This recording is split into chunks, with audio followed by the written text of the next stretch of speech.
أعوذ بالله من الشيطان الرجيم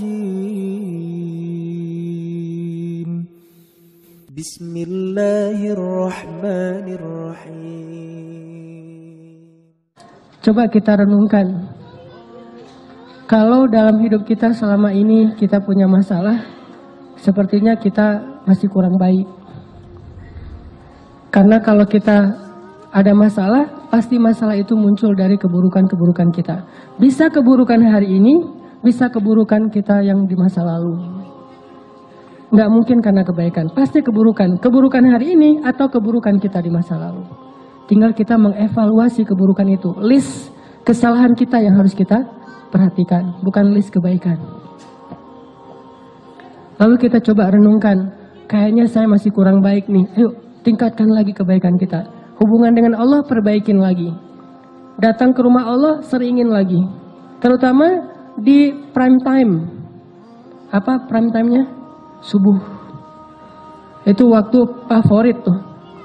Mengangkat kedua tangan lebih lama lagi. Terutama di waktu yang Allah sendiri turun ke langit dunia. Udah gitu Allah bertanya, hal min dihajah, hal min taib.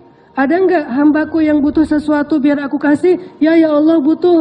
Allah tahu kan butuhnya apa? Ya tahu kamu, kalau kamu mau pasti jodoh, nggak mungkin yang lain. Oh, kok Allah tahu? Jomblo. Apa sih masalah jomblo yang paling utama selain itu kan? Kita mah boleh lapar, kita boleh lapar perut, kita boleh nggak jelas hidupnya, tapi hati harus terisi ya. Kalau itu udah ada, nggak makan juga nggak masalah. Yang penting siangnya makan, paginya doang yang enggak. Gitu. Nah ini teman-teman artinya kita coba perbaiki lagi hubungan kita dengan Allah. Dan jangan pernah ragu bahwa hubungan kita kalau semakin baik dengan Allah, hidup kita susah itu nggak ada. Nggak ada pasangannya kayak gitu tuh nggak. Makin baik hubungan kita dengan Allah, hidup kita makin mudah. Makanya ini sekedar inspirasi aja, saya baru juga dapat sharing dari seorang teman tadi. Beliau cerita dulu sebelum hijrah di sebuah pekerjaan yang gak halal. Beliau ngerasa hidup beliau penghasilannya tuh kayak lancar gitu, banyak. Untung besar segala macam. Tapi setelah beliau hijrah, beliau ngerasa sekarang kenapa kok penghasilan saya jadi kayak berkurang Ustadz. Jadi malah susah, finansial saya itu bermasalah Ustadz. Saya tanya, dulu sebelum hijrah emang ada masalah apa? Masalahnya sih saya punya hutang 47 miliar. Makanya saya hijrah.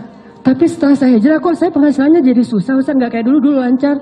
Saya balik tanya, memangnya dulu Bapak bagaimana disebut penghasilan lancar sementara hutangnya 47 miliar? Itu bukan penghasilan lancar, itu bukan rezeki, itu bukan keberlimpahan, itu minus 47 miliar. Sejak hijrah, beliau ngerasa penghasilannya susah. Enggak, justru sejak hijrah, penghasilan beliau mungkin gak bertambah, tapi minusnya nahan segitu aja, jangan nambah lagi gitu. Pelan-pelan berkurang minusnya. Jadi misalnya 20 miliar, 10 miliar, dan ini uang semua ini. Saya juga kaget, 47 miliar, langsung berhitung gitu. Beli kerupuk berapa misalnya, beli bakso, lumayan banyak kan ya. Orang sering salah paham, dia ngerasa bahwa dulu sebelum hijrah lancar, padahal nggak lancar penghasilannya, lancar hutangnya. Setelah berhijrah mungkin seret gitu, tapi hutangnya juga seret. Penghasilannya Allah akan perbaiki secara bertahap. Kayak orang sembuh, sembuhnya pelan-pelan. Pertama, mungkin hilang dulu panasnya, kemudian mulai hilang radangnya, kemudian mulai lemesnya hilang, udah agak sehat, bertahap. Artinya teman-teman nggak mungkin bersilangan, sehingga kita coba belajar yakin. Wa may yattaqillah pasti yaj'al lahu makhraja. Jadi kalau kita berbuat baik, nggak usah khawatir, kebaikan kita tuh nggak bakalan sia-sia, nggak bakalan. Berdoa nggak bakalan sia-sia. Aduh, kayaknya sia-sia nih saya berdoa nggak ada hasilnya, nggak ada. Ini kayaknya rugi aja nih saya selalu berdoa ternyata nggak ada perubahan, nggak mungkin. Doa itu ibadah dan nggak mungkin ibadah itu ngerugiin kita tuh nggak mungkin. Terus mana hasilnya? Mungkin kita belum paham tentang fikih doa. belum paham bukan tentang tata cara doanya, hikmah bagaimana cara Allah mengabulkan doa. Dikabulkan pasti, kalau nggak ada penghalang. Mungkin salah satu penghalang doa yang dikabulkan kan makanan yang tidak halal kan ya, salah satunya nih. Atau silaturahim terputus. Kalau nggak ada penghalang, doa kita pasti dikabulkan Allah. Cuman kita kadang terlalu memaksakan Allah mengabulkan seperti yang kita pengenin. Padahal bisa aja Allah ngabulinnya sesuatu yang lebih baik dari apa yang kita pengenin. Atau Allah mengabulkan doa kita dengan memberikan kebaikan yang sama nanti di akhirat. Toh kita hidup tuh nggak sekali, kita hidup tuh 2 kali, dunia dan akhirat. Dan bahkan dunia itu kita cuma hidup sebentar, 60-an tahun, dan itu pendek banget loh. Kita nggak pernah ngebandingin sih, makanya nganggap kayak usianya panjang 60 tahun. Coba bandingkan dengan umat kaum Nabi Solih, kaum Ad dan Samud, berapa usianya? Rata-rata 1.500 tahun, 2.000 tahun. Nabi Nuh, dakwahnya doang 950 tahun. Usianya lebih dari itu. Sehingga dulu ada ibu-ibu ya, lagi nangis di atas kuburan anaknya. Anaknya meninggal ABG gitu. ABG meninggal, SMA juga belum lulus gitu, meninggal. Entah tabrakan, entah apa gitu. Meninggal, ibunya nangis di atas kuburan. Nah, kasihan kamu ya, meninggal muda, belum sempat menikmati hidup. Gitu-gitu deh, merintih, meratap. Lewat seorang ulama di zaman itu, umat Nabi Solih. Ibu, kenapa menangis? Ini anak saya meninggal muda, kasihan. Emang usia berapa dia meninggal? Masih ABG. Berapa? 300 tahun. 300 tahun ABG coba. Terus ulama ini bilang, wah ibu, bersyukurlah dikasih usia 300 tahun. Karena nanti akan muncul suatu generasi, suatu umat yang usianya hanya 60 tahun. Ibu ini kaget, hah manusia 60 tahun? Gak salah tuh. Kita 60 tahun tuh udah lama loh. Bagi mereka 60 tahun itu gak ada apa-apanya. Sampai ibu itu mengatakan, kalau saya cuma dikasih usia 60 tahun, bakalan saya pakai itu seumur hidup saya hanya dengan 1 kali sujud. Bayangin sujudnya aja 60 tahun. Kita sujud panjang dikit, gak bangun-bangun, ketiduran kan. Sholat imamnya baca agak panjang dikit, berdiri sebelah kaki. Aduh pegel sebelah gantian gitu. Kayak orang sholat tarawih agak panjang dikit kan mulai batuk pojok sana, bersin pojok sana. Wah ada aja. Tiba-tiba banyak sakitnya. Umat Nabi Solih ibadahnya sujudnya doang 60 tahun.